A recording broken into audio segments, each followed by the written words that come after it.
Dízimo é obrigatório? Se tornou obrigatório? Continua sendo obrigatório? Esse é um dos temas que eu mais recebo aqui no meu Instagram sobre dízimo.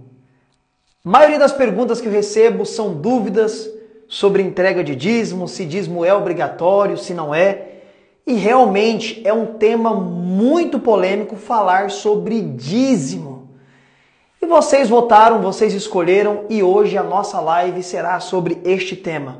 Dízimo é obrigatório? Sim ou não? Passou a ser obrigatório? Deixou de ser obrigatório? E aí? Tem muita coisa boa hoje para nós falar na nossa live.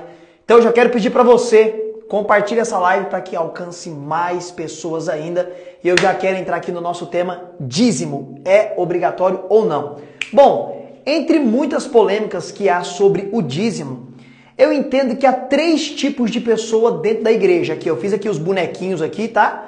E há 3 tipos de pessoa. Ah, pessoal, tá me ouvindo legal aí? Tá bacana aí? O som tá chegando bem? Dá um feedback pra mim, por favor. O som tá ok, pessoal? Tá ouvindo bem aí? Tá ok o som? Por favor, tá ok o som? Então, vamos lá. Há 3 tipos de pessoas dentro da igreja. 3 tipos de pessoas. Falando-se sobre dízimo, né? Sobre entrega, sobre oferta. Então vamos lá. Há o primeiro tipo de pessoa dentro da igreja que ele não entrega, ele não oferta, ele não contribui. E por que ele não contribui? Por que ele não oferta? Porque ele tem medo do que será feito com a sua contribuição, com o seu dinheiro. Ele tem medo se o pastor vai roubar o dinheiro dele, o que o pastor vai fazer com o dinheiro dele. Bom, enfim, há o segundo tipo, esse aqui é o tipo que pensa no que vão fazer com o meu dinheiro. E aí? Será que vão roubar o meu dinheiro? O pastor vai levar meu dinheiro embora? Esse é o primeiro tipo de pessoa que eu entendo que tem dentro da igreja. Um dos tipos, né? O segundo tipo de pessoa é aquele, pessoal, que entrega por gratidão. E naturalmente esse quer ajudar, esse quer contribuir. Esse quer ser um colaborador da obra de Deus. E há também o terceiro tipo de pessoa, que são aqueles que contribuem com medo de perder as bênçãos financeiras e até mesmo a salvação. Então há o tipo de pessoa que não quer contribuir porque pensa que o pastor vai roubar o dinheiro dele, vai levar o dinheiro dele, não sabe o que vai ser feito com o dinheiro dele. Há o outro tipo de pessoa que entrega por gratidão, um ato voluntário, naturalmente ele quer ajudar. E há o terceiro tipo de pessoa, pessoal, que na verdade ele contribui com medo de perder as bênçãos financeiras e com medo de perder a salvação. Agora eu quero fazer uma pergunta.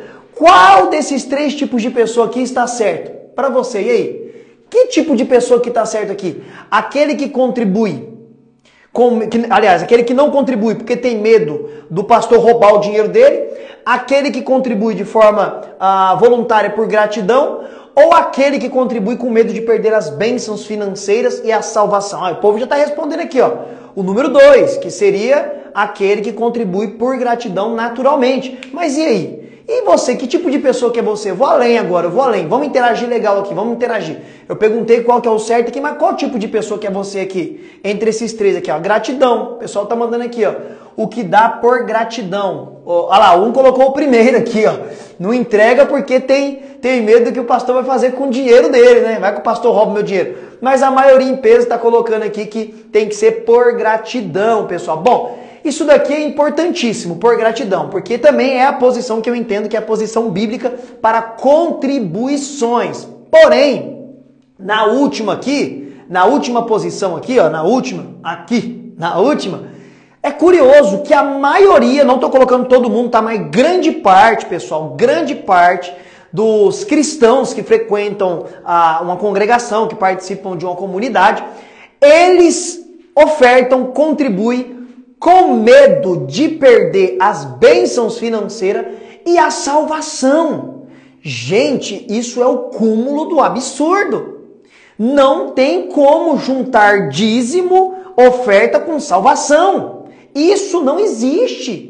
Quando você coloca oferta, dízimo ao patamar de salvação, é como que se você comparasse que hoje, nos dias de hoje, o dízimo é dinheiro, não é mais como era no Velho Testamento na época de Jesus, eu vou explicar isso hoje na live.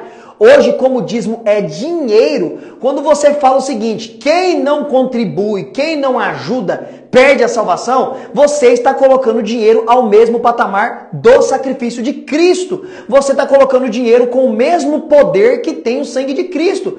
E isso é o cúmulo do absurdo. O dízimo não salva ninguém, pessoal, porque salvação não é por obras. Nós precisamos entender que entrega voluntária, contribuição na obra de Deus, não é pagar IPTU no céu. Não se compra um pedaço do céu. A salvação é pela graça. Jesus Cristo nos garantiu ela. Então o dízimo não tem nada a ver com salvação. O dízimo não interfere na salvação. Senão você vai falar que dinheiro está comprando salvação. Isso não existe. Isso é heresia. Bom, já que eu falei sobre os 3 tipos de pessoa aqui, a maioria em peso aqui acabou concordando aqui que o tipo mais correto que tem que ter dentro da igreja é aqueles que contribuem de forma voluntária e por gratidão. E agora que eu falei desses 3 tipos de pessoa e você já se posicionou junto comigo, ok? Eu quero falar sobre o dízimo à luz da Bíblia. O que é o dízimo? Para que ele servia? Para que ele serviu?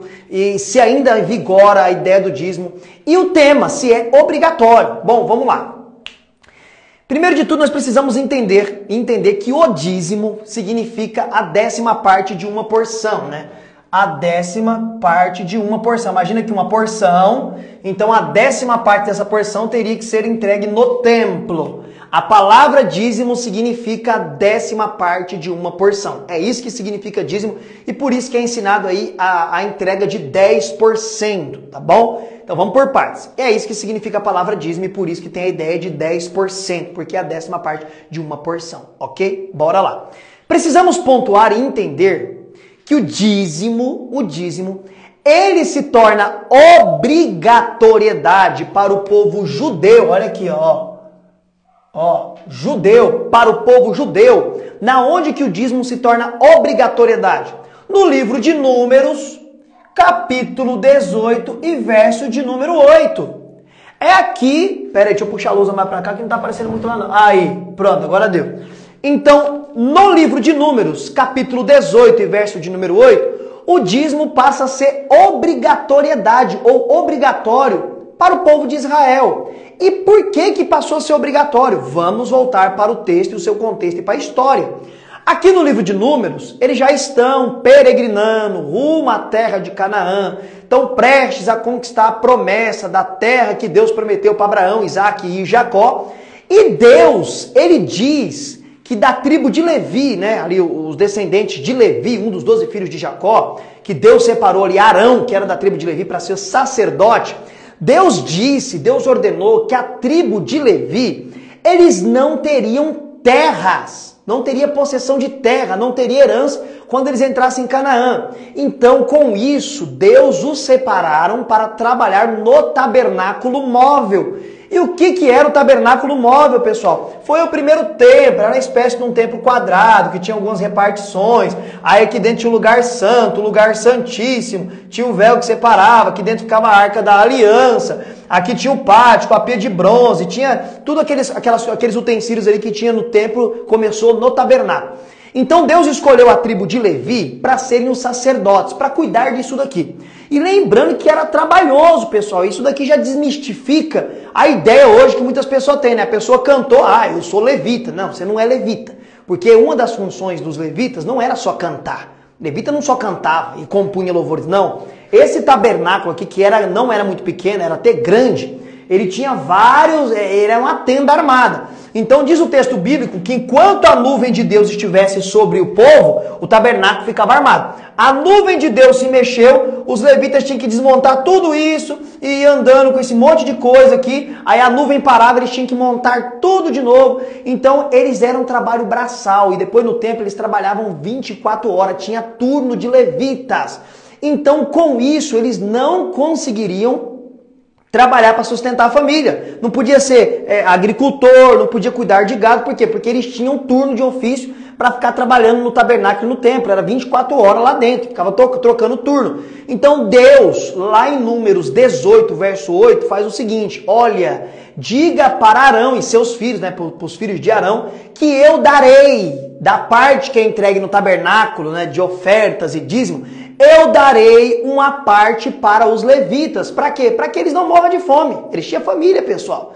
Então eles eram sustentados, levitas, os sacerdotes, que não eram poucos, eles eram sustentados pelas ofertas e os dízimos que entravam no tabernáculo e depois no templo. Então aqui, em Números 18, passa a ser obrigatório os judeus entregar dízimo no tabernáculo e no templo. Por quê? Porque se eles não entregassem, os levitas morreriam de fome, pessoal. Eles tinham família para cuidar. Então ficou obrigatório. E lembrando também que essa entrega do dízimo, eles ajudavam as viúvas e os órfãos. E aí tem aquela grande pergunta que não se cala. E aí, mas continua obrigatório até hoje? Até quando foi obrigatório? Eu já não vou enrolar muito não, eu já vou dar para vocês já aqui a explicação bíblica que já vai ser na lata. Que não tem enrolação não, já vamos direto no ponto, entendeu?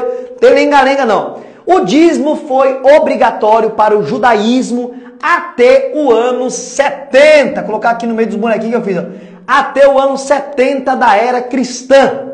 E por que até o ano 70 da era cristã foi obrigatório entregar o dízimo? Por quê? É simples.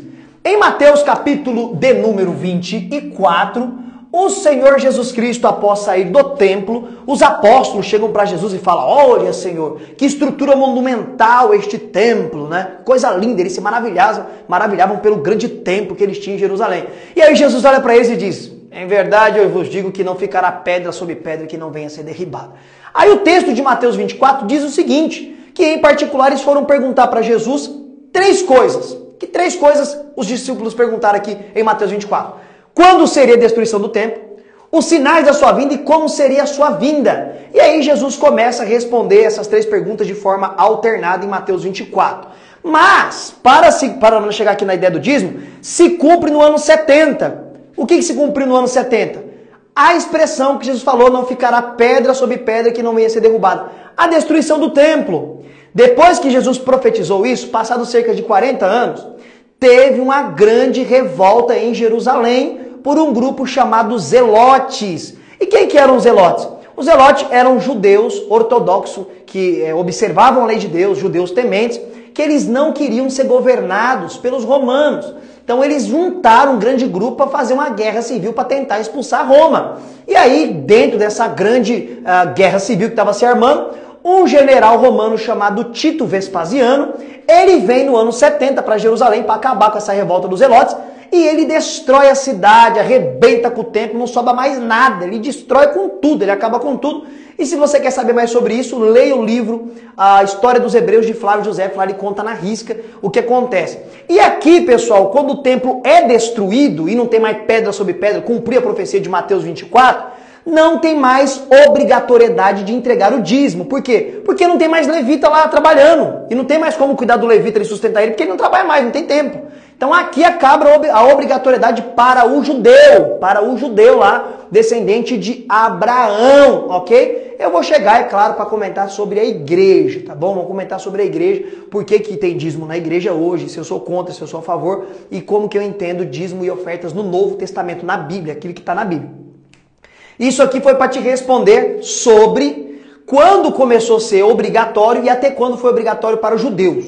Então foi obrigatório até o ano 70 porque ainda tinha lá levita e sacerdotes para ser sustentado pelos dízimos, tá? E depois continuou tendo algum meio de contribuir através das sinagogas, né? Para os órfãos e viúvas. Agora, eu ainda falando sobre o dízimo, deixa eu apagar aqui rapidinho, tá bom? Porque já não tem mais espaço na minha lousa. Eu quero comentar sobre os textos polêmicos e perguntas polêmicas que vocês me mandam sobre dízimo. Essa foi a live mais aguardada até hoje para falar sobre dízimo. Então vamos lá. Todo mundo quer ouvir a explicação de Malaquias, capítulo 3 e verso de número 10. O texto usado na igreja até hoje para pedir oferta e dízimo. Professor Wesley, você concorda em usar esse texto na igreja hoje, no Novo Testamento, no tempo da graça, para fazer o povo trazer ofertas de contribuição? Eu não sou a favor, porque esse texto não é para a igreja. Esse texto é para Israel, está dentro do contexto do Velho Testamento. Não que o Velho Testamento não sirva para nós, mas o problema lá era com Israel, não tem nada a ver com a igreja, que nem tinha igreja ainda, tá bom? Então esse texto não serve para a igreja, pessoal. Por que não serve para a igreja? Eu vou explicar e vou falar qual que é o texto que pode ser usado para a igreja para conscientizar o povo a contribuir, tá bom? Vamos lá. Então o que acontece em Malaquias 3:10, que é o texto clássico, né? Trazei todo dízimo à casa do tesouro, mas o contexto começa diferente, né? Roubarás o homem a Deus, todavia tem me roubado. Deus falando através do profeta Malaquias. Né? E no que temos te roubado? Nos dízimos e nas ofertas alçadas, né? E aí Deus fala, né? Traga todo dízimo à casa do tesouro, depois fazei prova de mim, se eu não vou abrir as portas do céu e derramar sobre vocês uma bênção que não venha a ser o suficiente para cada um de vocês. Então eu repreenderei o devorador. Aí, ó. Devorador, o tão fame, temível devorador. O que é esse devorador?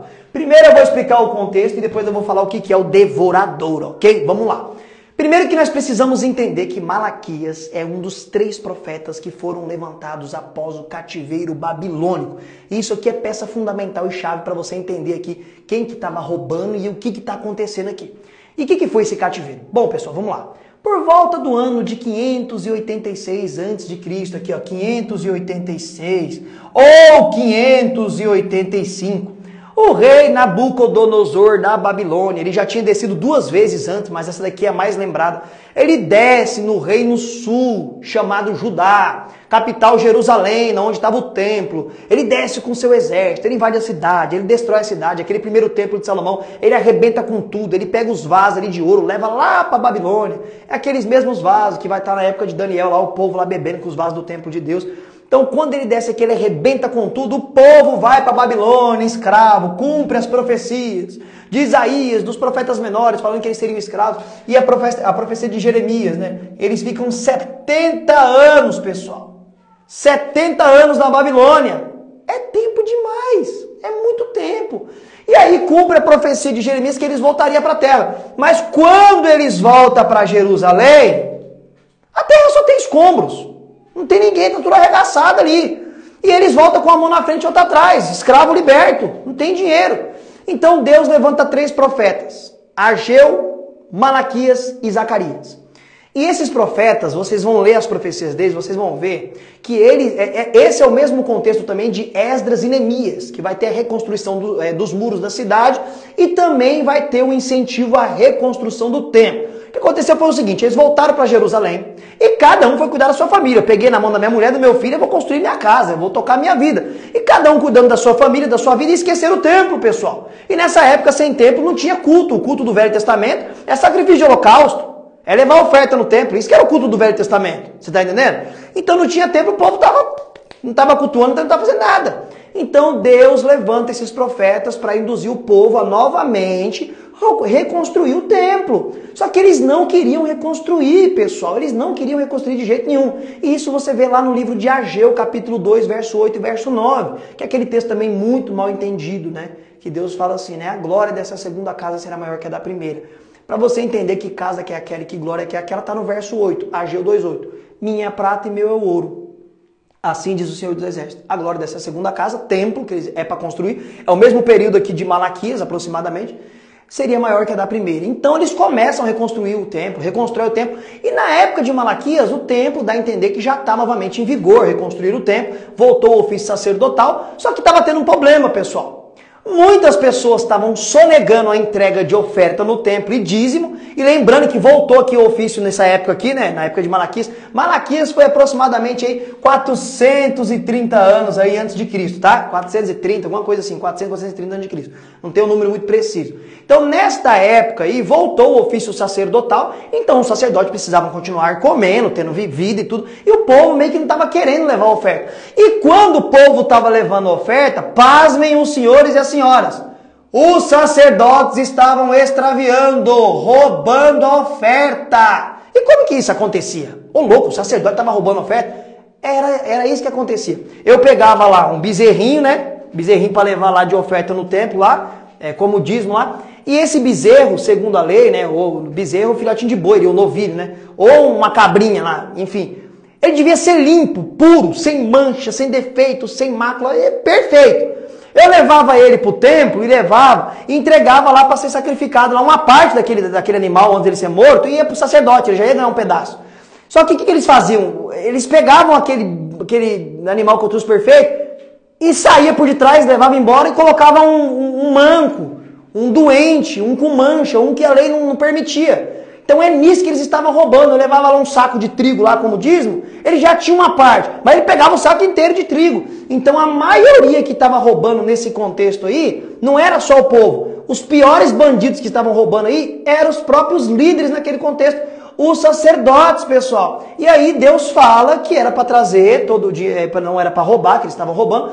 E se eles não roubassem, mas trouxessem as ofertas conforme mandava a lei, a obrigatoriedade que nós vimos lá em Números 18:8, Deus repreenderia o tão famigerado devorador.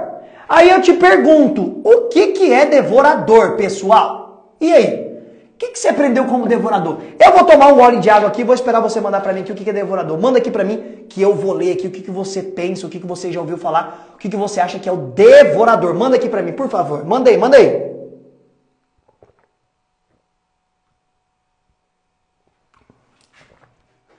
Vamos lá?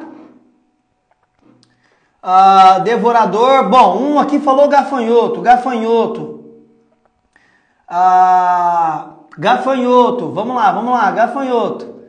Ô pessoal, meus alunos estão respondendo aqui, é uma praga, um gafanhoto. Aprendi com você. Ô galera, os guerreiros conectados tá aí, ó. Só tem aluno aqui, parece, a maioria é aluno, tá tudo respondendo aí certo. Aí vocês acabou com a graça agora, acabou com a graça. Bom, um aqui falou diabo. Bom, vamos lá. Legal que meus alunos estão aqui. Deus seja louvado pela vida de cada um de vocês. Galera, a maioria em peso vai afirmar que este devorador é um demônio. É o que é ensinado. Se você não contribuir, se você não dizimar, vai vir um demônio na sua casa e vai detonar suas finanças. Você vai de mal a pior. Não vai ter o que fazer. É isso que é ensinado, pessoal. Essa é a verdade. Foi ensinado há muito tempo, é ensinado até hoje. Mas aí temos um grande problema, pessoal. Um problema gigantesco. Primeiro que o texto não diz que é um demônio. Você pode ler os 39 livros do Velho Testamento, os 27 do Novo Testamento. Você não vai achar em nenhum livro um demônio com o nome de devorador. Você não vai achar. Na verdade, é como os meus próprios alunos falaram aqui já nas mensagens. Era um gafanhoto, pessoal. Simplesmente isso e mais nada. Um gafanhoto. O que está acontecendo aqui? Vamos para o contexto? Lembre-se que este povo vivia da agricultura. A maioria do dízimo aqui era hortaliças, grãos e animais. Quem tinha dinheiro nessa época geralmente era comerciantes. E eram muito poucos que tinham dinheiro, pessoal, nessa época, para ofertar dinheiro. Muito poucos. Então, Deus está falando o seguinte, olha, se vocês pararem de roubar o que é para ser entregado para sustento dos levitas ali que ainda eram fiéis a Deus, eu vou repreender a praga de devorador que vem sobre vocês. Vinha na onde, pessoal? Nas colheitas. A Bíblia cita não só devorador, a Bíblia cita migrador, cortador, destruidor e devorador. Era 4 espécies de gafanhotos que existe até hoje, que vem e detona a lavoura. Então Deus está falando o seguinte, se vocês pararem com essa falcatrua de ficar roubando o que não é para ser roubado, eu vou repreender essas pragas e vocês vão ter cultivo o ano inteiro. E todo mundo vai ficar bem. O sacerdote vai ter comida, sua família vai ter comida e todo mundo vai ficar belezinha. Então não existe na Bíblia Sagrada um demônio com o nome de devorador, pessoal. Isso não existe. Veja como esse é um pensamento totalmente débil. Por quê? Vamos lá. Então quer dizer que existe um demônio chamado devorador que vai vir na minha casa, que eu sou cristão, né? Lavado, remido pelo sangue do Cordeiro, Satanás não toca, nenhum cristão não toca em você se Deus não permitir, né? Você é filho da luz. O próprio apóstolo Pedro diz que Satanás está bramando ao derredor, como um leão buscando a quem possa tragar, né? Então ele só toca, né? Está claro no livro de Jó, só quando Deus permite. Tá claríssimo no livro, né? Mas aí por conta de eu não contribuir, vai vir um demônio na minha casa e acabar com tudo. Eu tenho uma pergunta. A Bíblia diz que há 2 tipos de pessoas, aqueles que estão na luz e quem não está na luz automaticamente está nas trevas. Ah, mas eu sou bonzinho, eu ajudo todo mundo, eu dou esmola, eu mando cesta, não interessa. Se não está em Cristo, trevas. É o que a Bíblia ensina e eu creio na minha Bíblia Sagrada. Então, automaticamente, eu quero fazer aqui uma suposição, um exemplo. Vamos supor que eu tenho um vizinho aqui que ele mexe com coisas erradas, não sei, sei lá, ele é estelionatário, ele é corrupto, né? E ele não vai na igreja, ele não é dizimista. Mas aí, às vezes, eu olho pra ele tá prosperando, tá com o carro do ano, tá com uma casona e não manda R$1 pra igreja. Mas por que esse miserável desse devorador, se é um demônio, não vai na casa dele? Ele não é dizimista. Então vai lá devorar as finanças dele, vai vir na minha casa, que eu sou cristão, que eu sou temente a Deus. E que quem é de Deus o diabo não toca, ele vai vir na minha casa e não vai na casa do ímpio, que está prosperando, não vai na casa desses políticos corruptos que enriquecem, roubando o povo. Por que o devorador não vai lá? E cada vez mais eles enriquecem e enriquecem mais ainda. Não faz sentido, pessoal, não faz sentido essa ideia de ter um demônio devorando a finança de quem não contribui. Isso não existe à luz da Bíblia Sagrada. Ah, mas se você falar para mim, professor, quando eu não contribuo, as coisas dão errado. Eu concordo com você, eu concordo. E sabe por que dá errado? Dá errado por conta da sua falta de gratidão para com Deus. E eu vou explicar isso sobre gratidão já, segura aí. Mas na verdade, às vezes, sabe quem que é o devorador na casa do cristão? É você mesmo, que não sabe controlar e organizar as suas finanças. Então não jogue a culpa em um demônio que não existe, a Bíblia não ensina isso, na falta de responsabilidade de você saber organizar as suas finanças, tá bom? Porque tem muita gente que se torna devorador na sua própria casa por não saber organizar as suas finanças, pessoal. Essa é uma grande verdade, galera. Aí tem gente concordando comigo, é verdade, mas é verdade. Ela, uou, o pessoal concordando, realmente, né? Realmente muitas pessoas são devoradores nas vidas dele porque não sabem organizar suas finanças. E vamos lá, pessoal. Então, eu expliquei claramente aqui Malaquias 3:10, e aí alguém também pode jogar para mim o texto clássico, a maioria joga, né? Ah, mas lá em Mateus 23, Jesus ele ensina a entregar o dízimo, correto? Tá lá. Jesus Cristo censurando os fariseus e os escribas, ele diz: vocês que entregam o melhor do endro e cominho, tá vendo aí? Que a maioria entregava hortaliças, o próprio Cristo está falando. O próprio Cristo está falando, Mateus 23. Vocês que entregam o melhor do endro, do cominho, né? Façais isso, mas não desprezai o mais importante da lei, que é o amor, a caridade, a benevolência. Cristo não rejeitou a ideia do dízimo aqui, porque o templo estava em vigor. O templo estava em vigor. Ele falou, faça isso, faça o quê? Entrega lá o dízimo. Mas não deixe de fazer o principal. Amar, ser misericordioso e ser bondoso. Lembrando que ainda aqui estava debaixo da lei. E nesse período de Jesus, tinha também o shekel do templo. Você não podia pegar qualquer dinheiro lá, vou ajudar, não. Você tinha que chegar nos cambistas que tinha na porta do templo e trocar aquela moeda que você tinha pela moeda específica do templo, que era o shekel do templo, ok? Bom, vamos lá, pessoal, vamos lá. Tá muito legal aqui, a interação tá muito forte a interação. E agora eu quero falar como que se deve ser as ofertas, né? E o que eu penso sobre o dízimo hoje na igreja. Então já está explicado aí Malaquias 3:10, sobre que não existe esse demônio aí. Se alguém falar isso daí para você, manda provar na Bíblia que é um demônio, isso daí nunca vai provar, né? É triste. E realmente, às vezes, o devorador na nossa casa somos nós mesmos, tá bom? E não tem essa ideia, porque não vai na casa do ímpio lá devorar tudo lá, né? Vai devorar na casa do cristão. Enfim, eu entendo que quando você não contribui, realmente as coisas podem começar a dar errado, mas é pela sua falta de gratidão. Gratidão por quê? Gratidão porque Deus te deu vida, Deus te deu saúde, Deus te deu trabalho, Deus tem te dado condições. E por que não ajudar, né? Eu quero falar sobre essa parte de ajudar, porque do jeito que eu tô falando aqui, a maioria tá pensando que eu sou contra a contribuição, né? Então você vai se espantar comigo. Eu sou contra esse ensino errado, que continua insistindo e batendo na tecla, que é obrigatório ainda para a igreja, que tem demônio. Isso daí não é bíblico, isso daí não tá na escritura, tá bom? É contra isso que eu sou contra, porque nós precisamos ensinar a verdade bíblica, doa quem doer. É a verdade, apenas a Bíblia e nada mais do que a Bíblia. Não adianta, porque quando eu distorço uma verdade bíblica para colocar a minha ideologia e te levar para o caminho que eu quero, eu me torno um falso profeta. E para longe de mim, ser um falso profeta para a igreja de Deus. Vocês são a igreja de Deus, misericórdia. Que Deus me livre disso. Pessoal, vamos lá. Então, como eu já falei aqui na nossa live, o dízimo se torna obrigatório em Números 18, verso 8, e segue ser obrigatório até no ano 70, quando o templo deixou de existir. Mas e aí, como que volta a ser as contribuições, então, já que não tem templo e nós somos igreja? Ela volta a ser como era antes da lei. O dízimo não nasce na lei, pessoal. O dízimo, ele precede, ou seja, ele é antes da lei. Você quer ver? Lá em Hebreus, capítulo 7, verso 4, diz que Abraão entregou o dízimo para Melquisedeque, príncipe e rei de Salém. Salém, naquele contexto, era Jerusalém, depois que foi mudando o nome da cidade com as conquistas do povo hebreu. Mas Abraão entregou o dízimo aí para esse personagem que tem muitos debates para quem é esse personagem, porque o livro de Aos Hebreus diz que Jesus Cristo, ele é sacerdote da ordem de Melquisedeque. Quem era esse Melquisedeque? Né? Eu posso um dia fazer uma live sobre Melquisedeque. Mas Abraão lá atrás, porque quem deu a lei foi Moisés. Abraão veio muito antes de Moisés, pessoal. Põe aí. Quase 500 anos antes de Moisés, Abraão já estava entregando o dízimo lá para Melquisedeque lá, que dá a entender também que conhecia o Deus eterno, né? Conhecia o Deus criador, e ele era sacerdote, ele também sacrificava, além dele ser rei da cidade, ele sacrificava, ele era um sacerdote de Deus.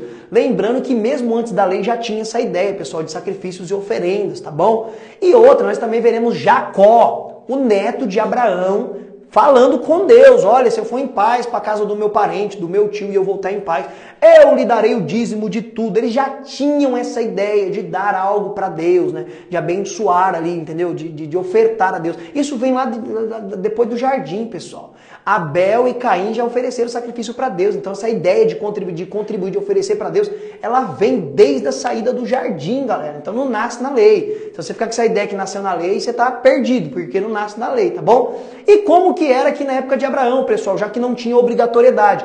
Por gratidão. Gratidão e voluntariedade, galera. É assim que volta a ser a oferta, é assim que é a oferta na igreja.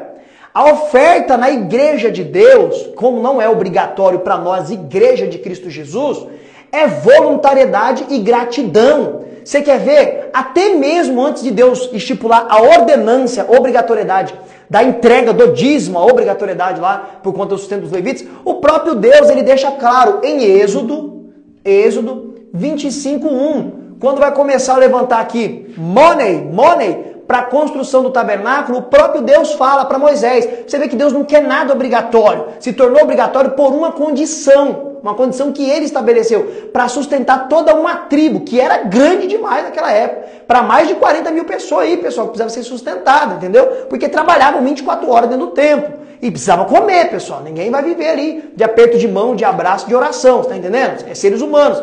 Então, pessoal, em Êxodo 25:1, o próprio Deus fala: Moisés, diga para o povo me trazer contribuição, ofertas, cujo coração se mover voluntariamente. Ou seja, eu quero contribuir, eu tenho prazer nisso, eu quero ajudar. É assim que Deus recebe essa oferta, está no texto, é só ler o texto. Ah, então mostra isso no Novo Testamento. É simples, pessoal. Quer ver? Ó? 2 Coríntios capítulo 9, verso 6 e verso 7. O apóstolo Paulo pegando contribuições para ajudar a igreja mãe de Jerusalém, que passava por necessidades e passava por um grande rebuliço lá de algo, de uma profecia que se cumpria do Novo Testamento lá, de uma grande fome que viria naqueles tempos. Ele pegando contribuições para ajudar a igreja de Jerusalém, porque contribuição também é para isso, é para ajudar os irmãos em Cristo, tá bom? É para ajudar, é para contribuir, para ajudar, tá entendendo? Ele fala, né, cada um contribua conforme propôs no seu coração. Olha aí, no seu coração. É aqui que eu tenho um probleminha com a ideia ainda do dízimo judaico. Por quê? Vamos lá, Paulo diz que cada um contribui conforme o seu coração. Ah, professor, mas em 2 Coríntios, capítulo 9, não é dízimo. Oferta é o quê? Dízimo não é oferta? Dízimo não é oferta? Pelo amor de Deus, né, pessoal? Vamos lá. Só por causa do termo, 10%? O próprio texto diz, o coração se mover voluntariamente. O próprio Paulo diz, cada um contribui conforme proposto no seu coração. Por que eu tenho problema hoje na igreja ficar preso aos 10%? Você quer ver? Vamos lá. Ah, não, tem que dar só os 10%. Aí tem alguns irmãos que pessoal, estou falando do que eu conheço, tá? Eu já vivi. Eu já fui pastor auxiliar. Eu já auxiliei um pastor em uma igreja. Eu era o segundo pastor. Então eu estava por dentro de tudo. Eu estou falando do que eu conheço, do que eu vivo. Galera, por bondade de Deus, eu viajo pregando o evangelho no Brasil há quase 10 anos. Eu sei que é pouco comparado a tantos ministros de Deus e homens de Deus que Deus tem levado aí. Mas eu estou falando daquilo que eu vivi, que eu conheço, que eu estudo por bondade de Deus e chegou até mim tudo isso, entendeu? Então vamos lá. Por que eu não sou muito a favor de ficar preso a 10%? Porque é o que já aconteceu, já que eu já vi. Ô, irmão Wesley, olha, eu não consigo contribuir porque às vezes eu só consigo dar 5%. E se eu dar 5%, não é aceito como dízimo, porque é 5%. Não é aceito como dízimo, né? Mas eu duvido, se você dá 15%, aí é aceito como dízimo, né? Mas que hipocrisia maldita miserável é essa? Se não pode receber 5% do irmãozinho como dízimo, também não pode receber 15% como dízimo. Se é só 10%, é 10%, ponto final. Quem quiser dar mais não pode dar mais, quem for dar menos também não pode dar menos. Senão aí você vira um hipócrita. Quer dizer que a mais de 10 é dízimo, valeu. Não, aí tá dentro. Agora se for menos de 10, aí não vale.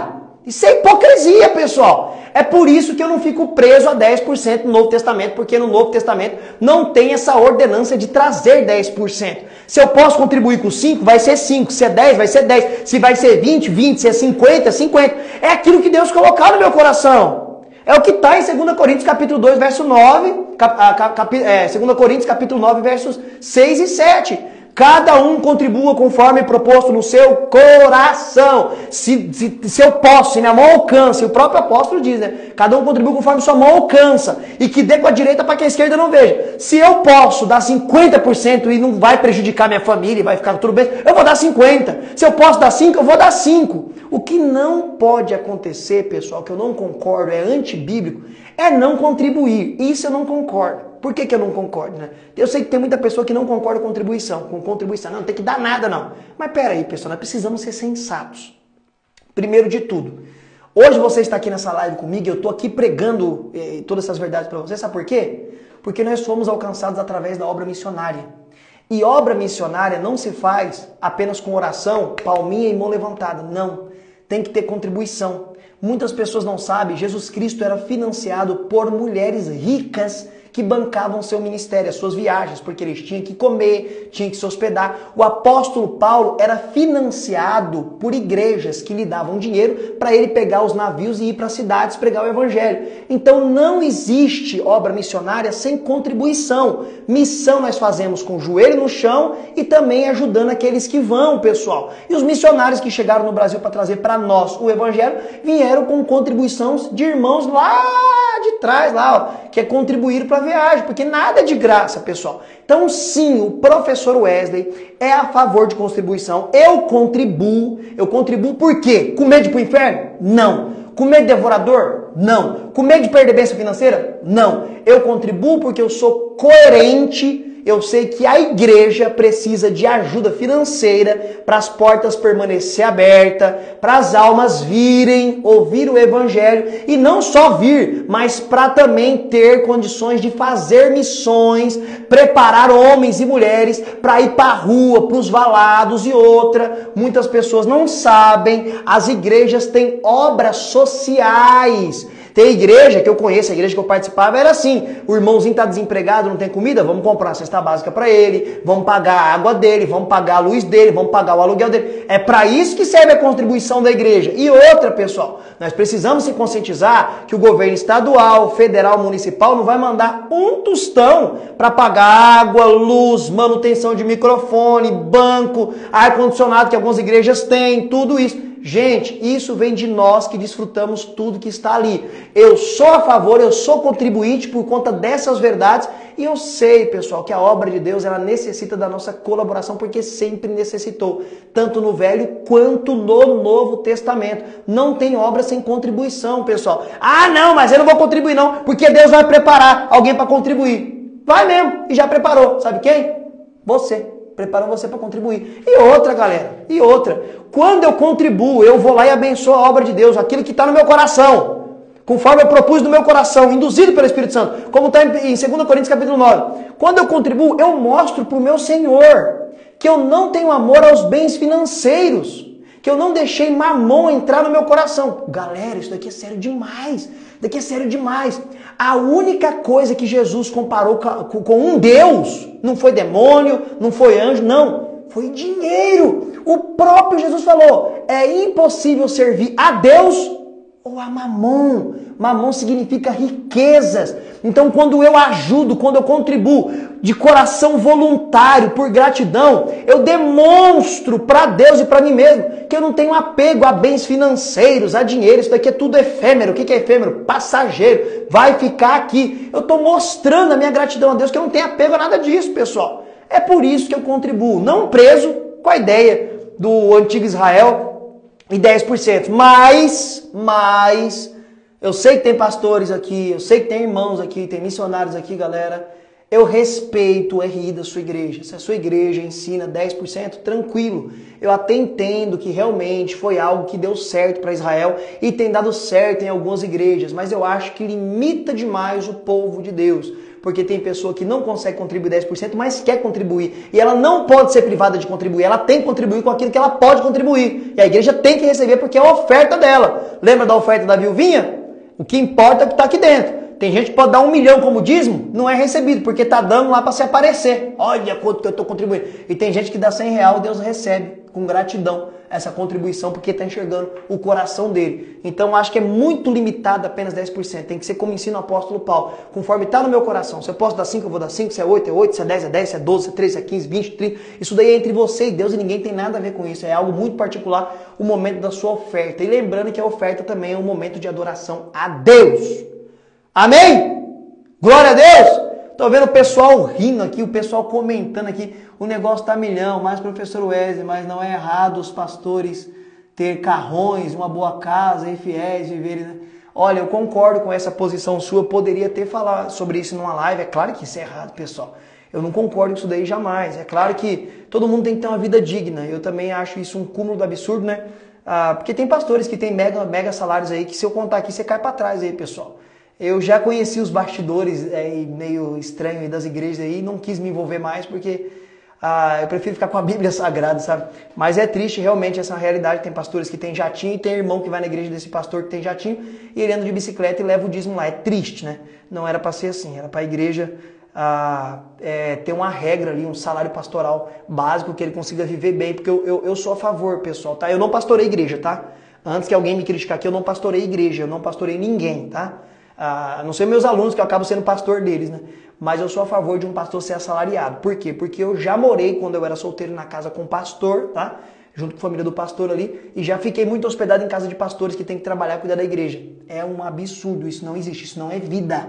Porque você não tem tempo para montar sermão, você não tem tempo para visitar, você não tem tempo para orar, porque você tem que cuidar da sua casa, trabalhar, para colocar comida na mesa para seus filhos e depois cuidar da igreja. Não dá, gente, isso não existe. Tanto que você vê que apóstolo Paulo só trabalhou quando a igreja não quis ajudar ele, mas quando a igreja ajudava, ele só pregava. E eu concordo as igrejas que assalariam pastores, mas todos os pastores, tá? Não é só o presidente, não. Todos os pastores têm que ser assalariados, um salário digno, não um salário exorbitante, igual uns ganham 30, 40, 50 mil, 15, 12 mil, isso daí pra mim é um absurdo, tá bom? Mas um salário digno que dá pra ele cuidar da família dele e ele conseguir cuidar da igreja, é o que eu penso, tá bom, pessoal? E agora eu vou tomar uma aguinha aqui e vou responder algumas dúvidas de vocês, porque eu acho que eu já falei bastante coisa sobre dízimo aqui, falei demais, falei 40 minutos sobre dízimo.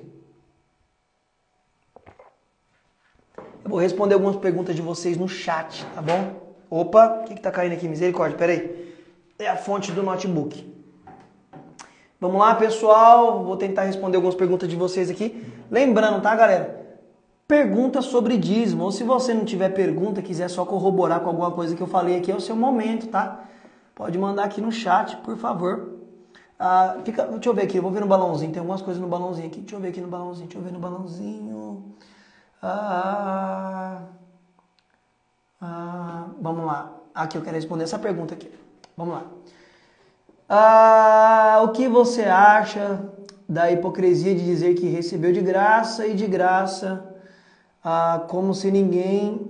Deixa eu ler aqui, pronto, vamos lá, abriu tudo aqui. O que você acha da hipocrisia de dizer que recebeu de graça e dá de graça, como se ninguém usasse dinheiro para viver? O problema é ter que abrir mão do dinheiro para algo de Deus.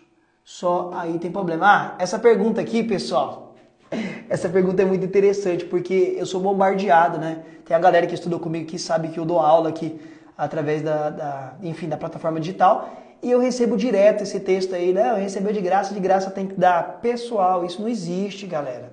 Esse texto nem tá falando sobre estudo, sobre isso. Quer ver? Um exemplo. Você vai numa livraria aí e pede uma Bíblia de graça. Alguém vai te dar uma Bíblia de graça? Não vai te dar, pessoal, não vai dar. Chega lá e fala assim, ó, eu quero essa Bíblia palavra-chave aqui que custa R$200, né? Que é uma das melhores que tem, que é essa daqui, quer ver, ó? Tem essa Bíblia aqui, ó.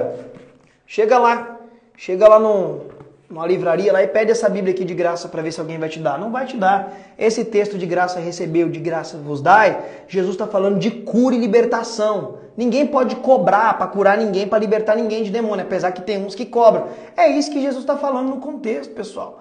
É claro que todo outro tipo de trabalho que envolve o evangelho, ele precisa ter também um recebimento, porque tem muitas coisas que gastam dinheiro. Exemplo, você não consegue fazer um seminário teológico se você não pagar, né? O professor lá tem que comer, o professor tem que viajar, tem material, tem tudo. Então esse texto aí é muito mal interpretado, é pessoas avarentas, né? Pessoas avarentas. Quer ganhar tudo de graça, né? Aliás, não, ao contrário, né? Quer ganhar tudo que está relacionado à palavra de Deus de graça, mas ela paga Netflix, paga a internet dela, né? Paga tantas outras coisas, mas para estudar a palavra de Deus que é de graça. É inacreditável isso daí, né? Mas enfim. Deixa eu ver aqui no balãozinho se tem mais perguntas aqui. Deixa eu ver. Errado. Errado da dízimo, pastor, eu sou dizimista. Aqui, essa daqui eu vou comentar. Não. É errado, pastor, da dízimo, eu sou dizimista. Não é errado, né? Não é errado desde que você entenda que não é mais obrigatoriedade. A Bíblia não ensina mais como obrigatoriedade. Volta a ser depois da queda do templo, né? Que como nós somos igreja, também somos judeus, volta a ser como sempre foi antes da lei, por gratidão. E claro, quando você é coerente, sabe que você congrega ali, precisa manter as portas abertas ali, toda a obra social da igreja, você vai contribuir com alegria, né? Aí vai quebrar aquela ideia do começo da live, daquele tipo de pessoa que não dá o dízimo, achando que o pastor vai roubar. Se o pastor vai dizer, você tá com esse pensamento, sai dessa igreja, nem vai nessa igreja. Se você tá lá e tá com medo de contribuir, o pastor vai me roubar, não, você tá fazendo o que lá? Some de lá. Você não pode ter isso na sua mente, né? E outra, se Deus o livre guarde, o pastor da sua igreja roubou o dízimo, tem entre ele e Deus, filho. Daí é ele Deus que Deus vai tratar com ele. Você fez sua parte de contribuir para a manutenção da obra, tá bom? Eu concordo sim com contribuições, pessoal. Vamos lá. Acho que aqui tudo já respondi que tá aqui. Aqui, eu quero falar sobre isso daqui, ó. Pera aí, não foi. Foi sim. Por que votos com valores altos, 200, 300, 400 e mil reais? Ó, primeiro de tudo, esse negócio de voto com dinheiro aí, pessoal, sai fora desse negócio aí, tá? Não entra nesse troço aí não. Geralmente no Velho Testamento tinha essas ideias de voto aí, só que os votos do Velho Testamento, na maioria das vezes, era voto de nazireu, tá? Nazireado, tipo, era não cortar o cabelo, não tomar vinho, nem nada da videira. Geralmente esses eram votos dos judeus, não tinha esse negócio de voto de dinheiro, não. Esse negócio de voto aí, ó, é arrecadação para meter a mão no seu bolso. Então eu não concordo com esse negócio de voto aí, de ficar estipulando valor. Estipulou valor para mim, tá fora da Bíblia. A Bíblia diz que é ato voluntário conforme está no seu coração. Não tem negócio de estipular valor não, tá? Agora, se o pastor tem um projeto na igreja, eu vou dar um exemplo. Ó, galera, nós precisamos trocar todos os ventiladores da igreja aí e o valor é tanto, ó, é 3 mil reais. E eu queria ver aí se vocês topam aí, né? Nós pegar isso daí, dividir esse valor pela igreja aí, cada um contribuir com um tanto para nós fazer. Ô, legal! Não tá usando Bíblia, tá falando a realidade, é algo para a igreja que vai ajudar todo mundo, top, tá dentro. Agora manipular, tem gente que é bizarro, ó, vamos fazer aqui o voto de 23 pessoas com 23 reais por conta do Salmo 23, gente. Pelo amor de Deus, para de colocar a Bíblia dentro dessas falcatruas, isso daí é roubar o povo. 100 pessoas com 100 reais por conta do Salmo 100. Gente, para com isso, sai dessa furada, isso é balela, isso daí é lobo roubando, metendo a mão no seu bolso. Ó, você quer conscientizar a igreja como ofertar ela? Use a palavra de Deus, Novo Testamento, carta de Paulo, contribuição. Fale a verdade para a igreja, não precisa manipular. Ó, você quer ouvir um testemunho aqui? Quer ouvir um testemunho sobre oferta? Eu vou falar agora, porque isso já saiu do meu coração faz tempo. No ano de 2018, eu preguei aí em um dos maiores congressos do Brasil. Eu preguei no Gideões Missionário da Última Hora. E eu lembro que quando eu preguei lá, assim que eu terminei a mensagem, eu fiz uma exposição sobre Ezequiel, acho que foi isso, sobre crônicas. Eu fiz uma exposição e aí eles usam um termo aí no meio pentecostal, né? Eles usam um termo, nossa, você quebrou tudo, a igreja está com você. Aí o líder do congresso chegou em mim e falou o seguinte, falou, pastor Wesley, por favor, me ajuda. Eu falei, pode falar. Assim que eu terminei de pregar, né? Começou um grupo cantar lá e eu estava indo no púlpito. Ele falou, preciso que você ministre oferta, pastor. Eu preciso levantar 5 mil reais. Eu preciso de 5 mil reais. Eu olhei para a cara dele assim, eu falei, o quê? Quer que eu ministre e que eu pegue 5 mil reais da igreja? Ele falou, me ajuda. Eu falei, mas de jeito nenhum, é que eu não tenho mais o vídeo. Eu perdi, vou falar sobre o meu canal no YouTube aqui, eu perdi o meu canal no YouTube, o YouTube tirou o meu canal no canal do sabe como é que não é só por causa disso daí, porque ser cristão, né? E tinha esse vídeo lá, e no vídeo dá pra ver ele conversando comigo. E ele querendo que eu pedisse oferta pra igreja pra levantar 5 mil reais. Eu falei pra ele, pastor, eu não vou ministrar oferta. Ele foi falar com a minha mulher. Chamou minha esposa, ela fala pra ele ministrar, minha mulher me conhece. Eu falei, ele não vai ministrar, pastor, ele não vai fazer isso, ele nunca vai fazer isso. E ele falou, por favor, me ajuda. Eu falei, se eu for ministrar a oferta aqui, eu vou ler um texto, vou explicar o texto e contribui quem quer, não vou pedir R$1 pro povo. Aí, tá bom, pastor Lécio, tá bom, muito obrigado. Aí ele chamou lá um pastor lá do Rio de Janeiro lá, o cara lembra até hoje, ele leu lá, vós sois o sal da terra e a luz do mundo, e conseguiu levantar 8 mil reais da igreja. Manipulando a igreja, distorcendo o texto, esse texto tem nada a ver com oferta, você tá entendendo? Eu tô fora disso, gente, eu tô fora disso, eu prefiro apanhar desse povo aí do que chegar naquele grande dia e ouvir lá que eu sou um falso profeta, um enganador, misericórdia, pra longe de mim, pra longe de mim. Tá bom? Vou responder mais uns aqui, eu tenho mais uns negócios legais. Eu falei sobre Mateus 23, 23, tá? Tá na live aí, a live vai ficar salva, essa live que foi a mais esperada, acho que até hoje, que vocês pediram, e quem quer saber sobre Mateus 23, 23, vê a live depois do começo que tá lá, tá bom? Deixa eu responder mais pergunta aqui, deixa eu ver. Aqui, ó. Então, sobre não ter os 10%, como fazer? Bom, se você não consegue contribuir com 10%, você contribui com aquilo que está no seu coração, com aquilo que sua mão alcança, né? Mas é claro que a maioria das igrejas não vai aceitar como dízimo. Vai falar que é oferta. Aí você pergunta, tá bom, se eu tô dando isso daqui, é oferta, quer dizer que se eu dar mais do que 10%, aí é dízimo? Aí a pessoa fala, é dízimo. Fala assim, mas peraí, então eu vou dar só 10%. Se dízimo é 10%, eu vou dar só 10%, eu não vou dar mais, né? Se você não quer aceitar menos como dízimo, então quando eu tiver mais para dar, eu também não vou dar mais, vou dar só 10%. Isso não existe, gente. Cada um contribui conforme propôs no seu coração. É o ensinamento que tem para nós no Novo Testamento, tá bom? Novo Testamento. A igreja nasce no Novo Testamento. Vamos lá. Legal. Nossa, essa daqui é top. Essa é top. Eu tava esperando essa. Essa eu tava esperando. Pastor, para ser consagrado a obreiro, etc., tem que ser dizimista fiel. A maioria, a gente põe aí 98% das igrejas diz que sim. E a Bíblia diz o quê? Que não. Não é critério para ser obreiro, pessoal. Você quer critério para ser obreiro? Atos dos Apóstolos na divisão dos diáconos. Você quer critério para ser obreiro? As cartas que Paulo manda para Timóteo e para Tito. E é isso aí que as igrejas não gostam de colocar em pauta. Para ser um obreiro na casa de Deus, o que Paulo diz lá?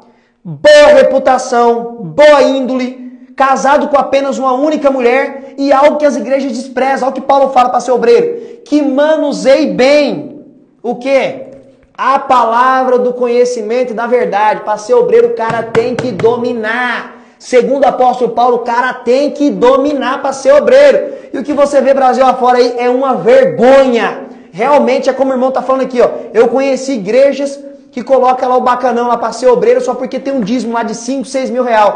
E a Bíblia não ensina isso, daí é interesse. Tá barganhando dentro do reino de Deus. Para ser obreiro, segundo a Bíblia, íntegro, marido de uma mulher só, boa reputação, cheio do Espírito Santo e que domine bem a palavra do conhecimento da verdade. É claro que tem que contribuir, mas não é regra para ser obreiro. É óbvio que tem que contribuir, mas não é regra para ser obreiro, pessoal. Pelo amor de Deus. Vamos ficar com a Bíblia, pelo amor de Deus. Essas coisas me deixam triste, angustiado e até meio estressado, porque foge muito da Bíblia, galera. Pelo amor de Deus. Bom, galera. Segura aí que eu já vou responder mais, mas eu tenho algo legal para falar para vocês, tá bom? Muito legal. Pessoal. Primeiro que eu quero falar para vocês aqui, é muito importante. Dia 9 agora, marca dia 9 agora, eu vou trazer algo para vocês que me acompanham aqui. Tem muito aluno meu aqui que sabe o que eu tô falando. Algo que eu nunca fiz com a minha equipe para vocês. Eu recebo todo dia milhares, centenas de mensagens de pessoas que querem entrar no meu grupo de estudos, né? Querem estudar a Bíblia comigo, igual eu tô fazendo aqui. As aulas são do mesmo jeito, é a mesma linguagem, é esse mesmo Wesley que tá aqui na live, é o Wesley da aula do mesmo jeito aqui. Um jeito mais simples para todo mundo entender. E as pessoas querem entrar no meu grupo de alunos que estudam a Bíblia inteira comigo. E dia 9 eu vou trazer uma oportunidade única. Nunca eu trouxe essa oportunidade. Isso daqui é muito importante, eu vou até me aproximar mais. Não será apenas um curso bíblico ou de teologia, nós vamos além, muito mais além. Vai ser ótimo para inúmeras pessoas que às vezes na caminhada se frustrou em frequentar templos, igreja, vai ser muito bom. Ó, já vou abrir o leque aqui, não, vou abrir o leque agora. Nós vamos montar uma comunidade cristã, aonde nós vamos conversar sobre temas como esse, polêmicos, que não é tratado nas igrejas. Nós vamos falar sobre coisas que estão acontecendo aí no dia a dia, no Brasil e no mundo. Tudo à luz da Bíblia. Nós vamos se reunir como uma igreja. Se na sua casa ou na minha, claro que eu não estou falando para ninguém parar de ir para a igreja. Misericórdia, não é isso. Continue na sua igreja. Pelo amor de Deus, não me entenda mal. Continue na sua congregação. Mas é um grande apoio que nós vamos trazer. E detalhe, pessoal, eu sentei com a minha equipe, sentamos para conversar, para fazer algo que todo mundo consiga entrar, galera. E ó, já quero antecipar para vocês, vai ser menos do que o valor de 2 pizzas por mês. Isso é, gente, é bizarro comparado a tudo que nós vamos trabalhar lá dentro. Então, se você ainda não entrou no grupo para participar do que eu tenho para falar para vocês no dia 9, se você não entrou, é facinho para você entrar. Fica aqui mais um pouquinho, ainda tem mais coisas para falar aqui para responder. Você terminando a live, corre no meu perfil, tem um link lá embaixo, você vai clicar, você vai entrar em um grupo do WhatsApp. Não saia do grupo, permaneça lá. O grupo é fechado, ninguém manda cartaz, ninguém manda bom dia, ninguém manda boa tarde, ninguém manda nada. No grupo só eu e minha equipe que conseguimos interagir. E é no grupo que vocês vão receber as informações até o dia 9. Então não perca essa oportunidade. Corre depois da live, clica lá e entra no grupo e fica quietinho lá, que dia 9 tá aí, pessoal. Semana que vem tem coisa boa. E aqui eu tenho algo também muito importante para falar, pessoal. Muito importante mesmo, eu já vou responder mais perguntas. Você viu, eu acabei de falar para você que eles derrubaram o meu canal no YouTube. Derrubaram o meu canal, pessoal, derrubaram. E eu entrei na justiça para reaver meu canal. Eles não querem liberar meu canal. Acabou, perdi meu canal, mas nós não vai parar. Nós não vai parar. Crente não para. Nós vai continuar, nós vai pra cima. Eu já abri outro canal no YouTube já, tá bom? Já abri, é Professor Wesley Almeida. Depois eu vou colocar o link aqui em um dos stories. Então dá uma força lá pra nós lá, pessoal. Corre no canal lá. Eu já subi outras lives pra lá. Vou começar a produzir conteúdo específico também para o YouTube. Muita coisa boa. Dá uma força pro nosso canal lá, pessoal. Por favor, tá bom? Professor Wesley Almeida, eles vão perseguir, vai se derrubar, eu vou abrir outro. Mas que lá vai continuar pregando a Bíblia e o reino, nós vai pra cima. Nós vai pra cima e vamos embora. Eu quero responder aqui mais alguma pergunta aqui sobre dízimo aqui. Quero responder mais uma aqui. Vamos lá. Aqui, ó. Isso aqui também é legal, pessoal, ó. Por que tem os envelopes de dízimo dos membros? Galera, isso daqui também é algo que me incomoda muito, pessoal. Me incomoda demais. Por quê? Isso aqui às vezes constrange. Eu já participei de cultos que eu fui pregar e cada um faz o que quer na sua congregação. Eu respeito a das igrejas. Que eles trazem na frente as pessoas com envelope, que são os dizimistas fiéis, para receber uma oração à parte. Isso daí é tipo para envergonhar quem não dizima, para que ela também passar a dizimar e ir na frente, tipo, receber uma oração especial só porque é dizimista fiel. Pessoal, a Bíblia não ensina isso não é ensino bíblico. Na verdade, a Bíblia ensina ao contrário. Dê com a direita para que a esquerda não veja. Ninguém tem que saber quanto que eu contribuo. Isso daí é entre eu e Deus. Eu não sou muito a favor desse negócio de envelope, não, de colocar nome. Isso daí eu aprendi com meu pai, que nem foi teólogo e nem é teólogo. Meu pai sempre foi contribuinte, ele sempre coloca lá no envelope até muito mais do que seria 10%. E meu pai sempre gostou de colocar essa importância sempre nos dias de missão, para ajudar os missionários, pessoal. E o povo acha que meu pai não dizima, meu pai tá contribuindo aí, né, na ideia do dízimo há muito tempo aí. O meu pai, às vezes, aprendi também isso com meu pai, antes de também ver esse princípio na Bíblia. Às vezes, né, ao invés de levar uma oferta lá no templo, no tabernáculo, lá na igreja, como nós chamamos, ajudar uma família necessitada lá, que está passando lá por uma dificuldade, eu posso abençoar ela lá com aquela importância, lá, comprar uma comida lá, Deus colocar ela no meu caminho, né? Apesar que muitos vão falar que não, você tem que ir para a igreja poder fazer isso, que é o papel da igreja. Mas eu também não sou igreja. Eu não sou igreja. A igreja não é só concreto e teto, não, pessoal. Banco, microfone, não. A igreja somos nós. Ali também recebe o nome de igreja, mas nós somos a igreja de Cristo, o organismo vivo, espalhado pelos 4 cantos da terra, tá bom, pessoal? Galera, bom, já deu nosso horário aqui. Eu quero terminar essa live aqui orando por você. Quero orar, não sai ainda não, pera aí, pelo amor de Deus. O povo começar meio que que indo pro final, o povo vai tudo saindo. Vamos orar, galera. Vamos orar a Deus, povo de Deus. Eu quero orar por você, segura aí, eu quero orar junto com você, galera. Se você pode, nesse momento, né, se tem condições, de onde você estiver aí, fecha os seus olhos, se for possível, tá? Se não for, vai que você tá dirigindo, tá trabalhando, tá me ouvindo aí, você não fecha o olho não, pelo amor de Deus, faz daí não.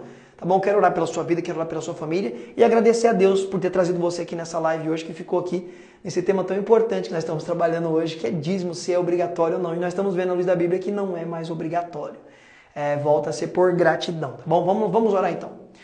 Senhor nosso Deus, graças te damos por esta noite, por essa oportunidade que o Senhor nos deu de estarmos reunidos mais uma vez como igreja, para falar da sua boa e poderosa palavra e de um assunto tão relevante, Deus. Entendemos que precisamos sim contribuir para a manutenção da sua obra, Senhor Deus, e para que o Evangelho continue rompendo fronteiras e alcançando almas para a glória do nome de Jesus Cristo. Que cada um que está entre nós, Deus, possa contribuir sabendo que é por gratidão e ato voluntário, Senhor Deus amado. E isso mostra que nós não somos amantes de mamão, das riquezas, Senhor Deus. Somos apenas administradores de tudo que o Senhor tem colocado nas nossas mãos aqui neste mundo. Deus, eu te peço em nome de Jesus Cristo que o Senhor continue abençoando meu irmão e minha irmã que participou dessa live comigo e que vai assistir depois também, você que está assistindo aí fora desse horário aqui do ao vivo, que Deus abençoe sua família, abençoe o seu dia, a sua semana. E lembre-se que tu és um homem ou uma mulher de Deus, e Deus tem planos e projetos sobre a sua vida. Não desista, permaneça fiel. A minha oração hoje é para que o Santo Espírito permaneça firme na sua vida, que você possa continuar de pé. E eu quero ministrar sobre a sua vida, sobre a sua família, sobre o seu casamento, sobre os seus filhos, todas as bênçãos que o Senhor Jesus Cristo nos alcançou, nos garantiu e confirmou nos laços da cruz do Calvário. Seja abençoado em o nome de Jesus. Amém. E graças a Deus. Você que perdeu, fica tranquilo, a live vai ficar salva. Corre lá e não se esqueça, saindo daqui, corre no meu perfil, clica no link e entra no grupo para ter a oportunidade de, no dia 9 tá conosco, os guerreiros conectados. Beijo no coração e até a próxima, com a graça de Cristo Jesus. Não, peraí, eu indo embora. Tem alguma dúvida, pessoal? Me desculpe, tem alguma dúvida sobre o dia 9? Eu já estava esquecendo, meu Deus, estou estabanado hoje. Tem alguma dúvida sobre o dia 9, galera? Tem alguma dúvida? Ai, Jesus, eu indo embora e nem falei. Lá, o pessoal, já tô no grupo. Isso aí, minha irmã. Fica no grupo lá, porque dia 9 tem coisa boa para vocês, galera. Tem coisa muito boa. Queria que respondesse a minha pergunta. Nossa, irmã, gente, para me achar agora vai demorar, hein? Tem mais de 150 perguntas aqui. Faz uma live sobre batismo, tudo certo. Deixa salva a live, vai ficar salva. Não tem dúvida nenhuma não sobre o dia 9. Então amém, meus irmãos, já que não tem dúvida nenhuma sobre o dia 9, Deus continue abençoando vocês poderosamente. Um beijo no coração de cada um de vocês e até a próxima com a graça de Deus. Corre lá e entra no grupo que dia 9 tá aí.